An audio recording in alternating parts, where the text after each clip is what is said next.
Well done. Well done.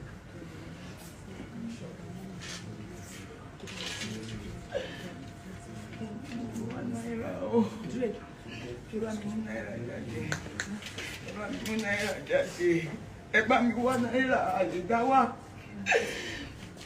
Àwọn ò lè dá náírà wá. Òun ni mo mọ ọmọ mi sọ fún mi. Ó máa ń threat ọmọ mi ní. Ẹ bá mi wá Naira Marley. Ẹ bá mi wá jáde o. Ẹ ṣàánú mi. Tó dé lè ṣe fún mi nìyẹn o. Tó bá ti bá mi wá jáde. Ẹ jọ̀ọ́. Ẹ jọ̀ọ́. Ẹ ṣàánú mi. Àti àwọn tó lọ fún ní omi. Ó sọ fún mi, ó fún ní bottle water. Àwọn ẹ̀ǹdì kìíní kan mi mọ̀ mi mo ṣe fẹ́ sanwó. Wọ́n fún ní bottle water omi. Ó ní bottle water yẹn lòun mú wọ́n mi. Ó ní trust me, ó ní I trust you. Ó ní ṣe ni mo mọ̀ ọ́n nìyẹn. Ó ní mo ti béèrè mọ̀ bottle water. Ó ní wọ́n fún òun ní omi yẹn. Ó ní torí wọ́n ṣe threat òwújọ yẹn ń wá tó ti fẹ́ ra omi. Ó ní wọ́n wá dẹ̀ gbé bọ́ omi yẹn fún bottle water lòun wá mu.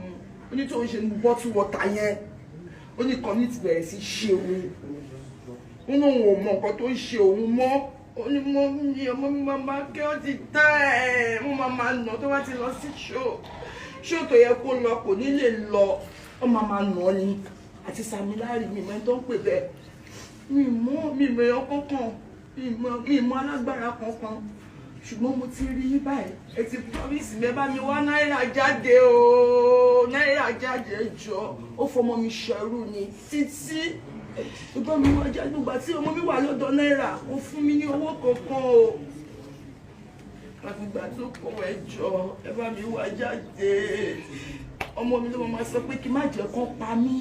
Èmi náà mo máa sọ pé mo mọ̀yàn. Pé tí mo bá lọ bá èèyàn kan, wọ́n máa ní kí n má jẹ́ kó pa mí. Bí kí n jọ kí n má jẹ́ kó pa mí. Ọ̀rọ̀ pé kó má pa mí ló sọ títí tó fi kú.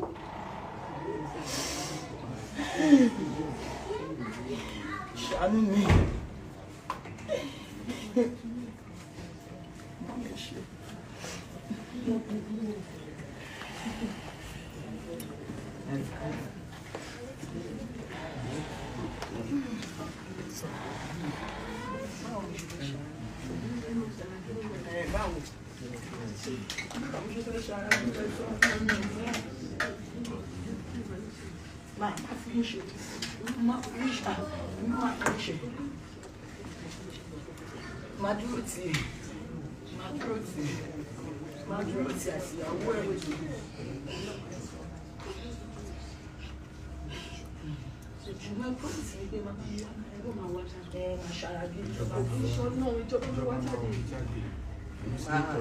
She said she wants justice. He wants him to be out. justice, and because her son constantly accused Naira Marley and Samlarry. Police will investigate this. Yes. Police will investigate it. I am not a policeman, but police will do their work. I want you to know that police will do this job.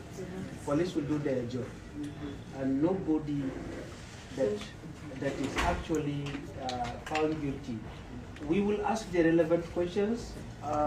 We have heard on the social media that she sent petitions here and there. Like I said, we didn't come to accuse anybody.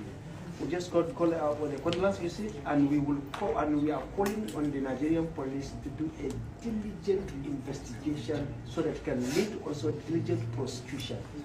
Nobody will cover anybody. A life's already lost.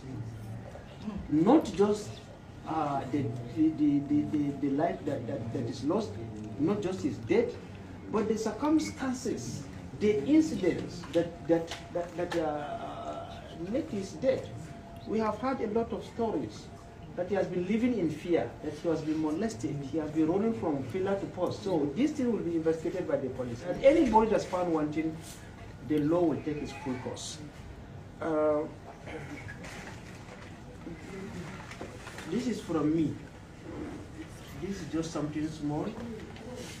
When the minister, I will